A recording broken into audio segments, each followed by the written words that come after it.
What is going on, everybody? This is Joey, welcoming you to another episode of the Underage Packers podcast. I'm, as always, joined by my great co-host, Big B. What is How are you happening? doing, Big B? You know, we're recovering from that loss. I think you were a little too happy about Jamal Williams from this Monday. I mean, we were having such a sad episode, and then you got to freak out about Jamal Williams' run. Yeah, that's true. But that's besides the point, because, everybody, we need you to be on your best behavior today. Maggie Loney from Cheesehead TV is joining us. I'm on my own best behavior because I'm not drinking a beer for the show. I have water in this cup.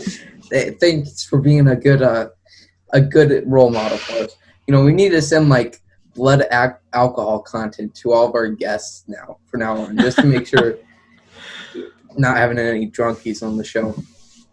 So, Maggie, thanks for joining. First of all, today we're going to be taking a little bit of a look back at the Tampa Bay game, hoping not to break our necks though, and then previewing the Texans game this upcoming week and the trade deadline. So let's get right to it with the Tampa Bay game. It was a disaster, to say the least. I think me and Big B, this past Monday, we really just got all our rants out, all that. But now taking a more modified look at it, Big B, what are your straight thoughts on it at this point? That game sucked. Everybody sucked except Jamal Williams. It was a disaster, but Jamal Williams is the GOAT. All right, well, thanks for that analysis. I mean, my thoughts on it are pretty much still the same. You know, I think we gave up too early. I think after those two interceptions, Rodgers kind of gave up. Maggie, what are your new thoughts or remodified thoughts after going through a week?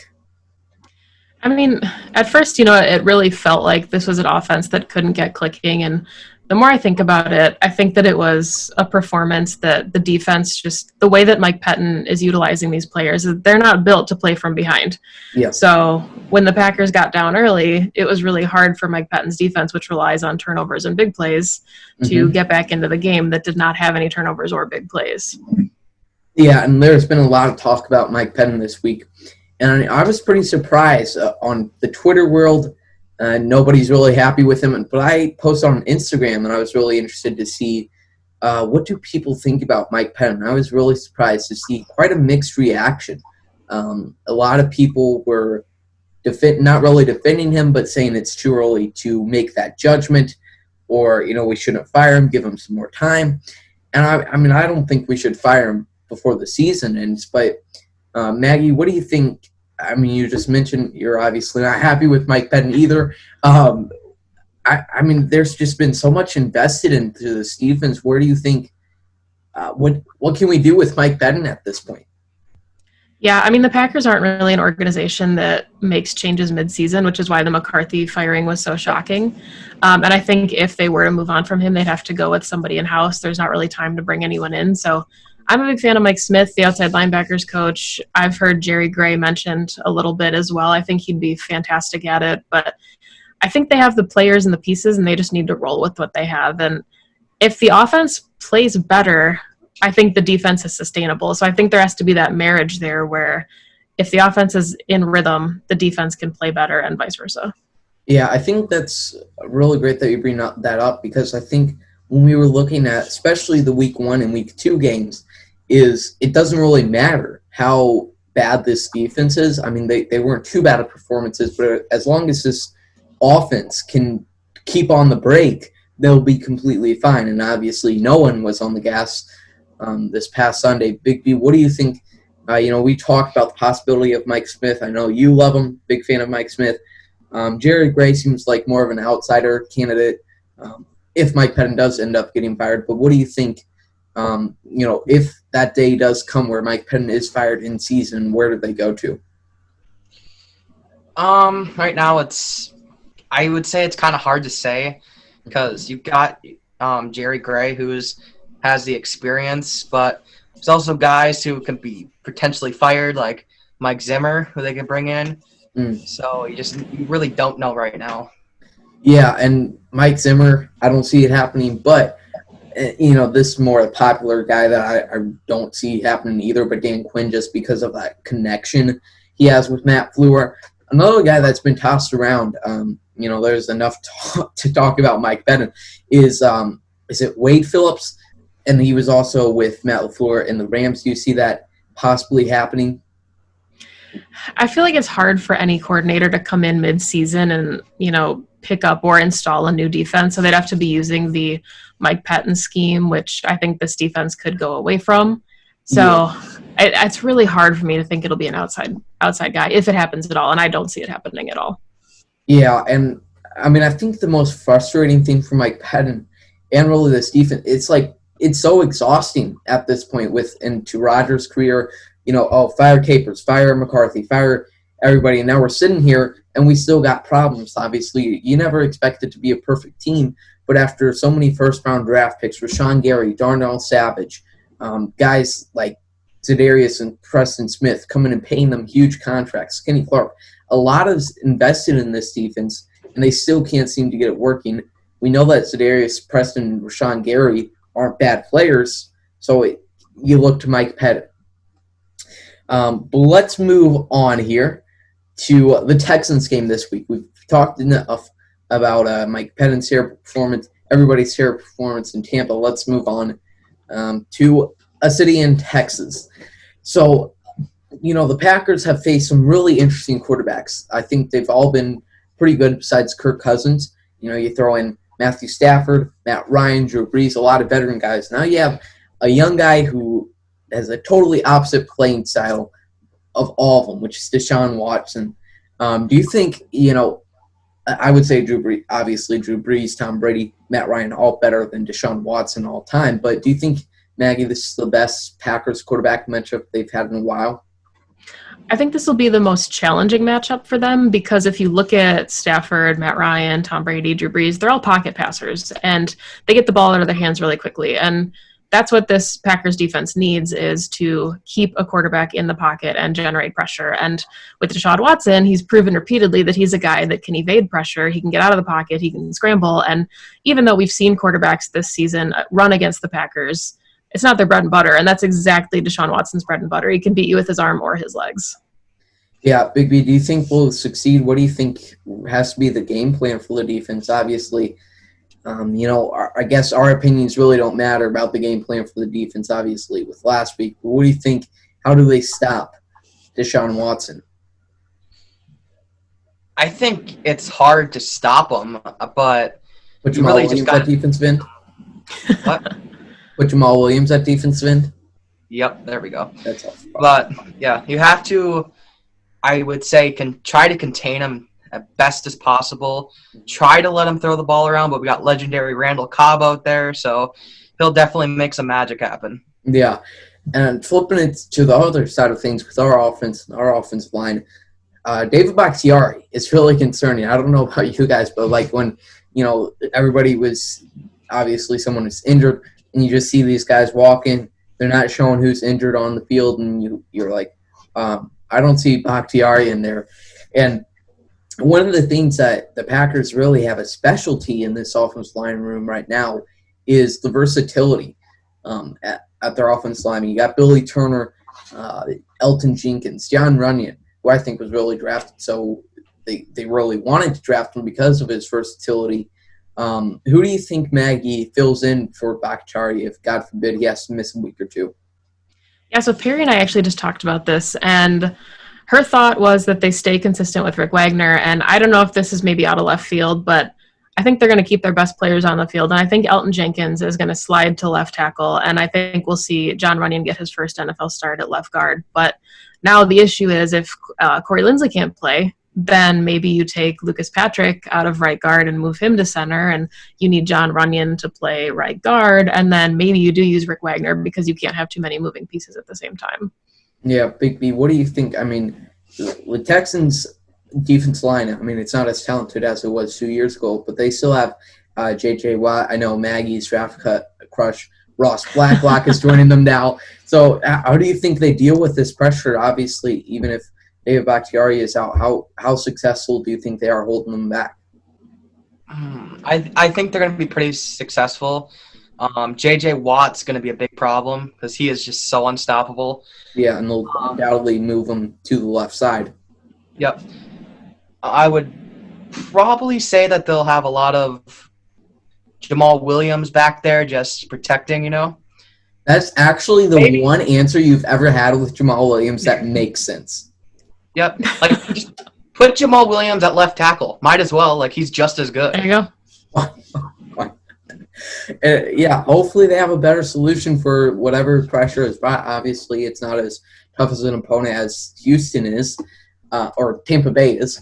And back over to the Texans offense, they traded over David Johnson, obviously a very questionable move to get rid of DeAndre Hopkins, but now they have David Johnson over there. I think he's a really interesting matchup. Not quite a Swerve and Irvin type of guy, but he's going to go out there. He's a faster running back. Can take some receiving snaps. What do you think? How much the Packers worry about David Johnson, Maggie? I think they have weapons kind of all over, and we've seen from Deshaun Watson, he likes to chuck the ball down the field. So to me, it's this receiving core that the Packers need to be most concerned about. The Texans don't have a very good run game this year, and David Johnson and Duke Johnson are a nice tandem, but they haven't been able to really find their legs in the run game. They're not putting up a ton of yards each week. So to me, it's Deshaun Watson and his big play ability, because we've seen him take shots 20-plus yards down the field. I think he leads the league in that, and he's been really successful doing that so far. So we might see David Johnson out wide a little bit, but passing game is definitely, I think, the bigger concern. So, Big B, like Maggie just mentioned, they have a lot of weapons here. Even without DeAndre Hopkins, they have the great Randall Cobb, Brandon Cooks, Will Fuller, who's been doing fantastic for me in fantasy. So, and if Kevin Keenan is out another week, do you think these Texans wide receivers have a big day? I mean, Jair's going to lock down anybody he faces, so it's pretty much just up to Josh Jackson. I mean, he's got to really clamp down or try to and not. Don't say clamp down, because he knows how to do that very well. True. I love Josh Jackson, but, man, he's got to especially step it up. Hopefully Kevin Keenan is back this week, but, yeah, he's definitely got to step it up. And his physicality last week really either helped him, he had some great run stops, or it hurt him. He had a 50-yard pass interference penalty. Our wide receiver group, and this is another point I want to talk about for our offense that went wrong last week, horribly wrong, is that Aaron Rodgers wasn't necessarily forcing the ball to Davante Adams, but he was more so resorting to Davante Adams whenever there was nothing going for him. Instead of throwing it away or looking at his other options, he would just chuck it to Davante, and that obviously ended up very bad. What do you think is the solution? Obviously, he's 36 years old. He's one of the best quarterbacks. He's very experienced. So I don't think you can really teach that. And that's more of an old habit. But what do you think, Maggie, is the solution to getting Rodgers to look across more of the field? I think we're going to see everything even out this week, and I think a lot of that was Davante coming back and Aaron Rodgers wanting to get him back in the mix, on the offense. And I think that now that he's had kind of a week to settle in and digest again, it'll seem a little bit more seamless. And I think the ball had to come out really quickly because of the speeded inside linebacker, and knowing, that they have Zach Cunningham for the Texans, who runs a 4.6, not a 4.4, like there's going to be opportunities for these Packers weapons to get open. And I'm sure you're going to talk about it, but it's going to be a really, really big day for the Packers running backs specifically, even more so than their wide receivers. Yeah, and I think the most bewildering thing is even when they had Davante weeks 1 and 2, they had a lot of stuff working for them in the passing game, and whatever that was, they didn't do it in last week against Tampa. Biggie, I guess that's perfect segue for us. When they resort to the running game, we said this last week and they didn't really do that past the first quarter. When they resort to the running game, how do they use Aaron Jones and Jamal Williams and even the great A.J. Dillon matching up with this Texans defense? So if Aaron Jones doesn't get in a groove, you almost have to put Jamal Williams and A.J. Dillon, just pound the rock up the middle, mostly with Jamal Williams because he's the GOAT. We all know this already. But we have to have a big game on the ground. Mm-hmm. Yeah. And last week, like we said this past Monday, they kept on sending Aaron Jones out on tosses, and what was working for them was Jamal Williams up the middle.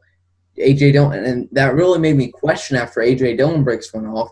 Not that I don't think he's good or I'm undervaluing his talent, but when both of them can pretty easily break off the runs, you got to think there's something in that scheme that they can expose.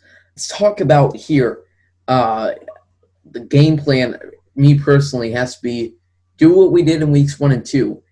It doesn't matter what the defense do. If you hold on the gas, you'll be fine with, like I mentioned earlier. So we got to put up points against this Texans defense. They're 26th in the league when it comes. So hopefully Aaron Rodgers has another big day. But Maggie, would you agree that it has to be pretty dependent on the offense? Yeah, I mean, I think we just want to see a more complete and cohesive game from both sides of the ball, but I think that starts with the offense and the offense finding its rhythm again. This is a Texans team that has given up at least 28 points a game in each of their losses this season, so the opportunity to get points will be there. The Packers are better than some of the teams that the Texans have lost to already, so I think they have every opportunity to make this a high-scoring game, and I think that's when we'll start to see the defense click as well, because the Texans have turned the ball over. I think we'll see some turnovers this week from that Packers defense because they'll be playing with a lead and they'll be able to kind of be more free and aggressive with the ball. We can only hope. I mean, yeah, the defense wasn't very good, and hopefully they can step it up. And we can't be dependent on the offense every week for the defense to play good. That's never what you want to do. But I mean, Big B, how do you see? I guess just what is your game plan? You're the new head coach. Obviously, I know your ideal answer would be running with Jamal Williams every play, every position. But what is your game plan against the Texans? On offense, I just want to spread the ball around. Adams, MVS, Tunyon. We have to spread it all around. That's, I think, the best way this offense works. We got to talk about that controversy. I was shocked. And now let's get to what we really don't want to talk about.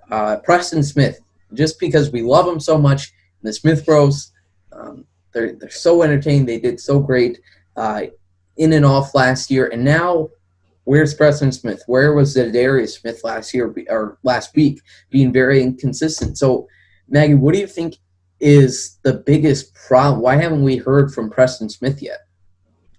So at first I thought part of it was the absence of Kenny Clark. And I think that could have attested to some of that. We saw Zadarius finding success roaming, as a kind of a roaming nose.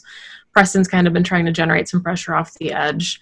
And with Kenny Clark back last week, I thought we'd see a lot more out of Preston Smith. But then Tom Brady was getting the ball out of his hands in just over 2 seconds. So I think that the dial-ups were there in some instances, and Tom Brady's just that savvy vet who knows to get the ball out quick enough. So I'm not sure if we'll see Preston this week with a guy like Deshaun Watson who can scramble, but Preston has dropped into coverage. He's been okay at it. And if they have to give chase to a guy like Deshaun Watson, Preston would be the guy I'd want to be the chaser. So I think it's coming. Having Rashawn Gary back is big. Montravius Adams and Kingsley Keke have looked better. So I think as we get Kenny Clark back acclimated into the defense once again, Preston will have his opportunities along with Zadarius Smith to generate more pressure off the edge.